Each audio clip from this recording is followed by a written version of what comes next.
The air was warm and sunny, perfect for playing, and Prince Gezai loved to play more than anything, especially in the dead.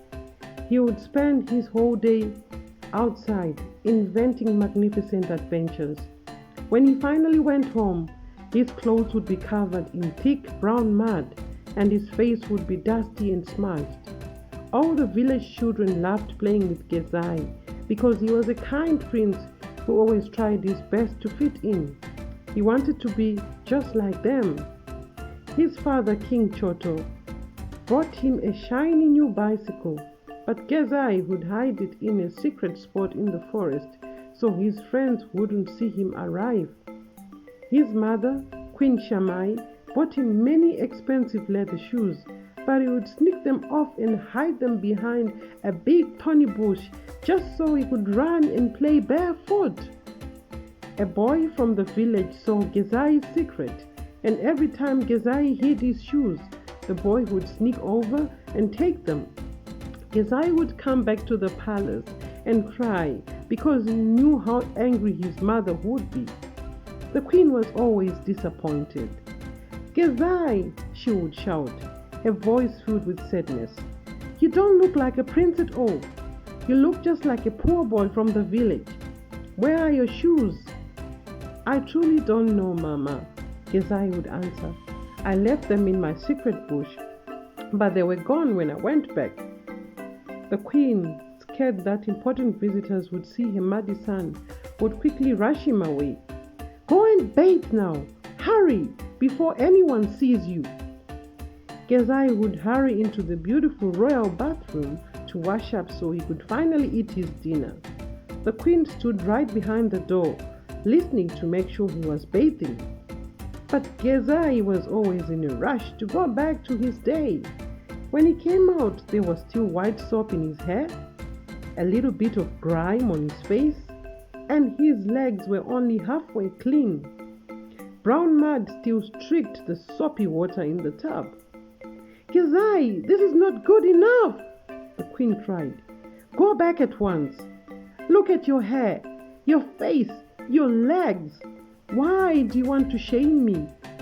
Gezai would go back to the tub, feeling miserable, and try his best to scrub the dirt off. He would come out again, eager for his mother's smile, so he could get his hot meal. But Queen Shamai was very strict. She would look him over closely and find every single spot he had missed. "Go back immediately, Gezai," she warned him. "I'm going to bring my whip. If you come out with even one tiny spot of dirt, I will teach you a lesson you will never forget." Gezai was terrified. He went back, determined to scrub every bit of dirt away. He didn't take just a few minutes or even an hour. It took 5 long hours. He scrubbed his body, rinsed it, then scrubbed his skin with a rough stone and rinsed again and again. His skin felt raw and rough. "Gezai, are you still bathing?" the queen called out. "Yes, Mama," Gezai answered. "I am bathing so I don't embarrass you." The queen sighed and called for her 7 girls to bring her a chair so that she could wait for him. Meanwhile, a cool, dark evening had settled over the palace. King Choto was not feeling well and was eating his supper in bed. "Where is my boy, Gezai?" the king asked his male servant Jinda. "He's still bathing, sir. The queen is waiting for him," Jinda replied. The king coughed sadly. "I always tell Shamai to be easy on him. Getting dirty is just part of growing up. He needs to play with other children. I need time with my boy too. I won't be here forever, and I need to teach him to be a strong king." The king couldn't finish his words because he started coughing so hard. "Chief, please drink some water," Jinda urged. After 5 long hours, Gezai was finally done when his bar of soap was completely finished. That's how he knew he was clean.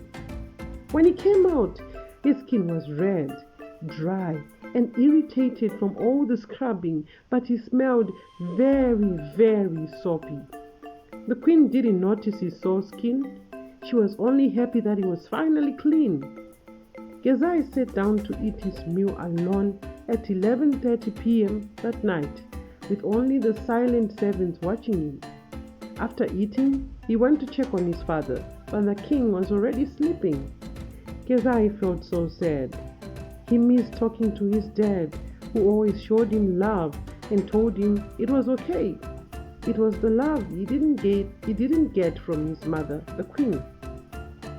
The sky outside was dark and angry, and a fierce storm raged. Rain hammered the palace windows, and inside the palace felt just as cold.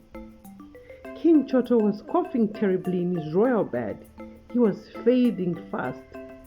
"Shamai," he whispered, calling for his wife. "I won't make it through the night. Please, call my only son, Gezai."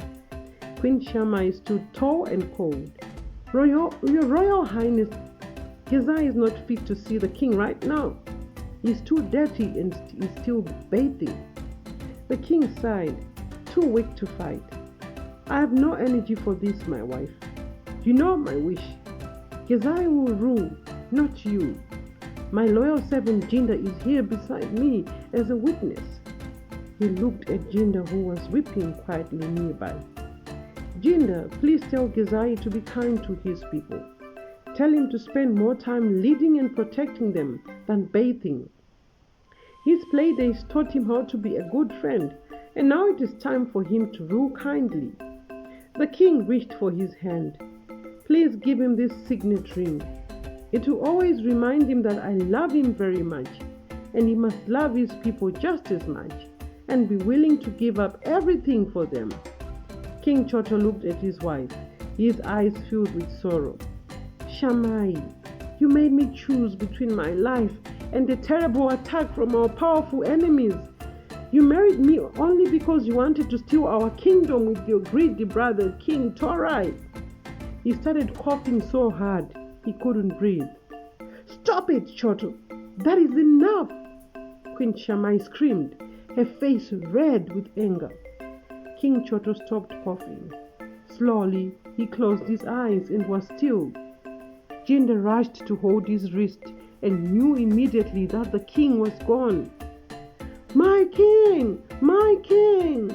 Please wake up! You can't leave us!" Jinda cried bitterly. Queen Shamai looked at Jinda, her face suddenly calm and cruel. "Leave the palace immediately. You are banished from this kingdom forever." Jinda stood there completely shocked, then quickly left the room, carrying his broken heart with him. When Gezai finally finished his 5-hour bath and came out for supper, he was met with terrible news. His beloved father was dead. He cried so hard that Queen Shamai came to hug him. "Don't worry, my son," she said sweetly. "I'm the new queen, and I'll take care of you. Your father wanted you to be happy and continue playing with your friends. Don't be sad. I love you just as much as your father did." The whole village was heartbroken. Many people came to the palace to cry for their kind king. After the funeral, Queen Shamai gathered all the people of the kingdom for a special meeting. "King Choto's last wish was for me to rule over you," she declared, holding up the king's golden signet ring and flashing it on her own finger.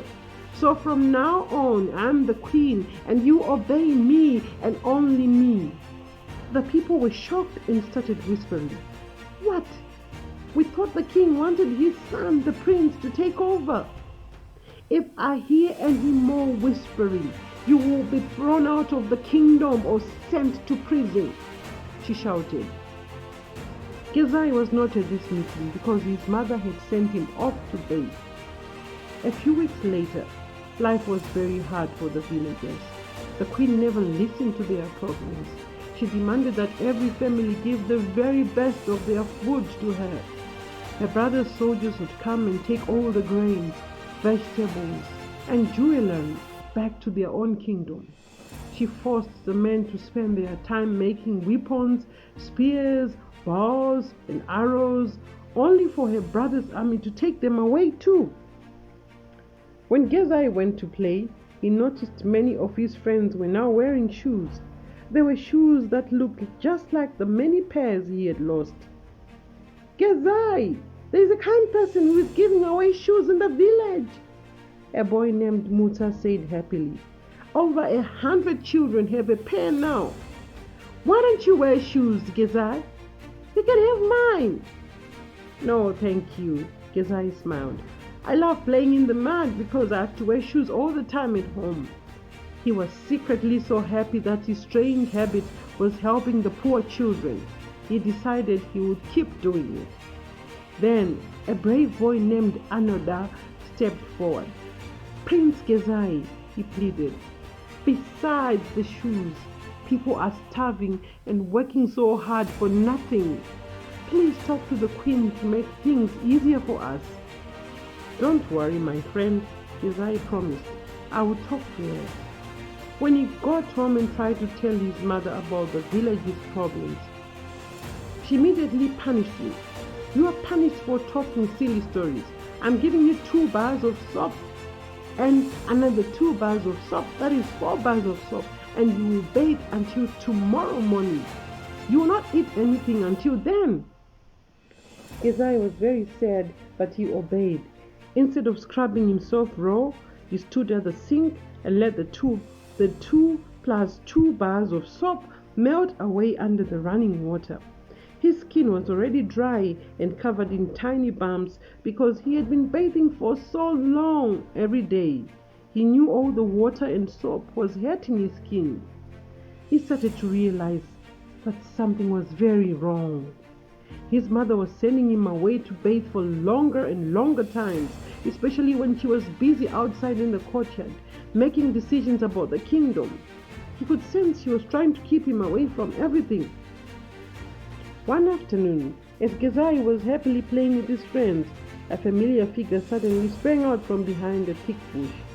It was Jinda, the king's most loyal servant. Gezai rushed forward, throwing his arms around the kind old man. They hugged tightly for a long moment. Jinda, I missed you so much after my father died, Gezai pleaded, tears stinging his eyes. Why did you leave us at such a heavy moment? It was not my choice, little king, Jinda replied sadly. It was your mother. She banished me from the kingdom, but I can never truly leave. You are the rightful king, and I have come to help you take your place, just as your father desired. Jinda then explained everything the queen had done. I believe you, Gezai whispered, but how can we stop my mother? She has become so powerful, and the greedy brother has a huge army. Jinda smiled, his eyes twinkling. Right now, that army is far away, trying to conquer another kingdom. I have traveled far, and people from all the lands your uncle has taken are ready to support us. Even the wild animals are tired of the queen's brother destroying their forests, and they are willing to fight for us. As we speak, Jinda continued, lowering his voice, the queen is taking a bath. The ladies in waiting who are loyal to your father have locked her in. She won't be able to come out for days. We must hurry. We will swear you in as the new king. The people are already waiting. He pulled out a sealed parchment. Your father left a royal will and kept it safe with me. This will remove all doubt about his final wishes. Let's go now, Gezai. Meanwhile, Queen Shamai was furious. She knocked hard on the locked royal bathroom door, demanding to be let out immediately. So sorry, Queen, a lady in waiting called through the thick wood. You need to keep on bathing until you are truly clean and pristine. I demand you as your queen to let me out this instant, Shamai shrieked. We are so sorry, Queen, the lady replied with firm kindness. You need to remove the dirt and grime, not only from your body, but from your heart as well. The swearing-in ceremony was a truly majestic event. The cloudy weather had cleared, and the sun shone brightly on the palace courtyard. Kings and allies from kingdoms near and far came to see the young King Gezai take his oath. Gezai, standing tall in his royal robes, held his father's signet ring proudly. Though he was still just a boy, his voice was clear and strong as he addressed his people. "Thank you for this great ceremony honoring my father's wishes," he began. "I'm just a child, but because of the deep love I have for all of you, I promise to rule with fairness and compassion." He looked out at the cheering crowd. "We will not attack our enemies, but if they dare to come up against us, we have a loyal army of crocodiles, lions, buffaloes, leopards, and mighty elephants who will deal with them. Even the teeming water in the dam is willing to rush out to help protect us." Gezai then shared the most important lesson of all. "My father gave me this ring to remind me of two great truths: love and sacrifice. We must unite, be kind, be generous, and most of all, love one another. Love is the bond that will make us truly strong. My mother will remain locked in that bathing room for as long as it takes for her to show true sorrow. She will receive her meals and care there, just as she imprisoned me unknowingly with her impossible rules. Let us build a kingdom on the simple, powerful lesson I learned in my bath. True strength is not how clean your hands are, but how kind your heart is. Let the healing begin." The people cheered, the sound echoing across the village, a joyful noise that marked the beginning of a new, kinder reign.